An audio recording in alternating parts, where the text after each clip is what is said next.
Find all angles of triangle PQR. కింద PQR అనే diagram ఇచ్చారు. ఇందులో ఉండే అన్ని యాంగిల్స్ ఫైండ్ అవుట్ చేయాలి.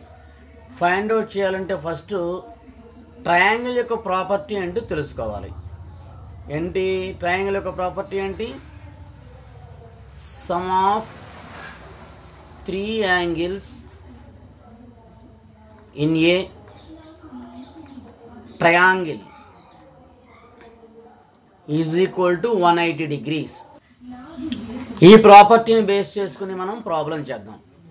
అంటే ఏంటి? Angle P plus angle Q plus angle PRQ is equal to 180 degrees. దీన్ని ఫస్ట్ ఈక్వేషన్ అని చెప్పి అనుకుందాం. ఇప్పుడు ఇందులో 2 టైప్స్ ఆఫ్ ప్రాబ్లమ్స్ ఇంక్లూడ్ అయి ఉన్నాయి. చూడండి, ఇదొక యాంగిల్, ఇదొక యాంగిల్. ఈ యాంగిల్ ఎక్కడ ఉంది? R దగ్గర ఉంది. దీన్ని స్ట్రైట్ యాంగిల్ అంటాం. స్ట్రైట్ యాంగిల్ అంటే ఏంటి? 180 degrees. Straight angle is equal to 180 degrees. ఏది straight angle? Angle PRQ plus angle PRX అనేది స్ట్రైట్ యాంగిల్ అన్నమాట. స్ట్రైట్ యాంగిల్ వాల్యూ ఎంత? 180 degrees. PRQ value x plus PRX value 136 is equal to 180 degrees. దీన్ని base చేసుకుని x is equal to 180 plus 136 ఇటువైపు వెళ్తే minus 136 అంటే 180 minus 136 ఎంత? 10 minus 6 4, 7 minus 3 4 అంటే x ఎంత వచ్చింది మనకి? 44 degrees వచ్చింది. ఇప్పుడు అన్ని యాంగిల్స్ మనం ఫైండ్ అవుట్ చేయాలి అంటున్నారు కాబట్టి మనము ఫస్ట్ ఈక్వేషన్లో ఇంతకుముందు ఏదైతే అనుకున్నామో దాన్ని తీసుకుందాం. ఫస్ట్ ఈక్వేషన్లో angle P plus angle Q plus angle PRQ is equal to 180 degrees. ఎందుకు? In any triangle sum of 3 angles is 180 degrees కాబట్టి. యాంగిల్ P ఎంత తెలియదు మనకి. యాంగిల్ P మనకు తెలియదు కాబట్టి యాంగిల్ P లానే ఉంటుంది. ప్లస్ యాంగిల్ Q అంతా x plus 25 degrees. x plus 25 degrees plus angle PRQ ఎంత? x is equal to 180 degrees. ఇప్పుడు x వాల్యూని సబ్స్టిట్యూట్ చేద్దాం. Angle P plus x value మనకి ఆల్రెడీ 44 degrees వచ్చింది. 44 ప్లస్ 25 ప్లస్ మళ్ళీ x అంటే 44 is equal to 180 degrees. Angle P plus 44 88 plus 25 8 5 13 1 8 2 10 1 11 అంటే 113 is equal to 180 degrees. అంటే angle P is equal to 180 degrees minus plus 113 ఇటువైపుకి వస్తే minus అవుతుంది కదా, minus 113. ఇప్పుడు 180 degreesలోంచి 113 మైనస్ చేస్తే 10 మైనస్ 3 7, 7 మైనస్ 1 6 అంటే 67 degrees. P is equal to 67 degrees వచ్చింది. ఇప్పుడు మనము మిగతా యాంగిల్స్ ఫైండ్ అవుట్ చేయాలి. P ఒకటే మనకు తెలిసింది. మిగిలిన యాంగిల్స్ ఏంటి చూద్దాం. Angle Q is equal to x plus 25 degrees is equal to 44 plus 25 is equal to 44 plus 25 69 degrees. Q కూడా వచ్చింది.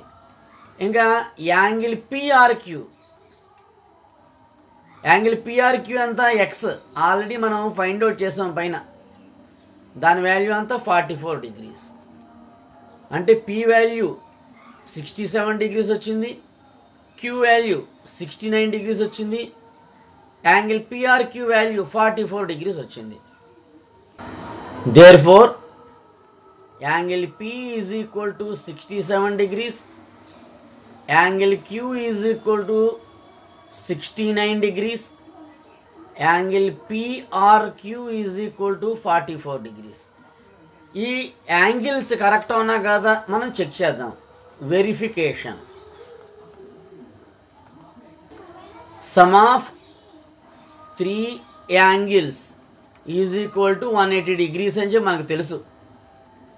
మనకి angle P 67 degrees plus angle Q 69 degrees plus angle PRQ 44 degrees is equal to 180 degrees. 67 plus 69 ఎంత add చేసి చూద్దాం.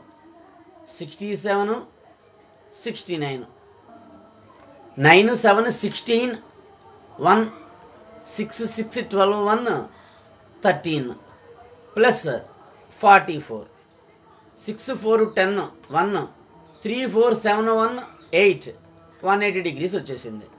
So 180 degrees is equal to 180 degrees. ఇది true. So మనం చేసిన problem correct అన్నమాట. ఇక నెక్స్ట్ ప్రాబ్లం చూద్దాం. The 3 angles are in ratio 2:3:5. Find the measure of each angle. Classify the triangle. Ratio of 3 angles is equal to 2:3:5 అని ఇచ్చారు. అంటే 3 angles ratio వాళ్ళు ఇచ్చేశారు. ఇలా రేషియోస్లో ఇచ్చినప్పుడు మనం ఏం చేయాలి? First angle is equal to 2x, second angle is equal to 3x, third angle is equal to 5x. మనకి some of 3 angles is equal to 180 degrees అని తెలుసు. అంటే 2x plus 3x plus 5x is equal to 180 degrees. 2x 3x 5x 5x 5x 10x is equal to 180 degrees. x is equal to 180 degrees divided by 10 degrees. 0 0 cancel. అంటే x ఎంత వచ్చింది? 18 degrees వచ్చింది. ఇప్పుడు మనం first angle, second angle, third angle find out చేద్దాం. Therefore first angle is equal to 2x is equal to 2 into 18. 2 8s 16 1 2 1s 2 1 3 36 degrees. First angle వచ్చింది. Second angle is equal to 3x అంటే 3 into 18 3 18s 54 degrees. Next third angle 5x 5 into 18 5 18s 90 degrees. So first angle, second angle, third angle వచ్చింది. వాళ్ళు ఏం చెప్పారు, ఏమడిగారు? Classify the triangle. దాని meaning ఏంటంటే ఆ ట్రయాంగిల్ ఏ టైప్లో ఉంటుంది అని. ఒక యాంగిల్ 90 degreesలో ఉంది అంటే అది right angle triangle. Therefore the triangle name is right angled triangle. ఎందుకు? Since one angle is 90 degrees. ఒక యాంగిల్ 90 degrees ఉంది కాబట్టి అది రైట్ యాంగిల్ ట్రయాంగిల్ అన్నమాట. ఇలా చేయాలి ప్రాబ్లమ్స్. దీన్ని ఇంకో మెథడ్లో కూడా చేయొచ్చు. మనం ఎప్పుడైనా ఇంకో క్లాసులో నేర్చుకుందాం. ఈ వీడియో కనుక మీకు నచ్చినట్లయితే కామెంట్ చేయండి, షేర్ చేయండి, సబ్స్క్రైబ్ చేయండి. అలాగే బెల్ ఐకాన్పై కనుక క్లిక్ చేస్తే మీకు కొత్త వీడియోలు అందుబాటులో ఉంటాయి. ఏమైనా డౌట్స్ ఉంటే కామెంట్ సెక్షన్లో పోస్ట్ చేయండి, లేదా నాకు మెసేజ్ కానీ ఈమెయిల్ ద్వారా కానీ తెలియజేయండి.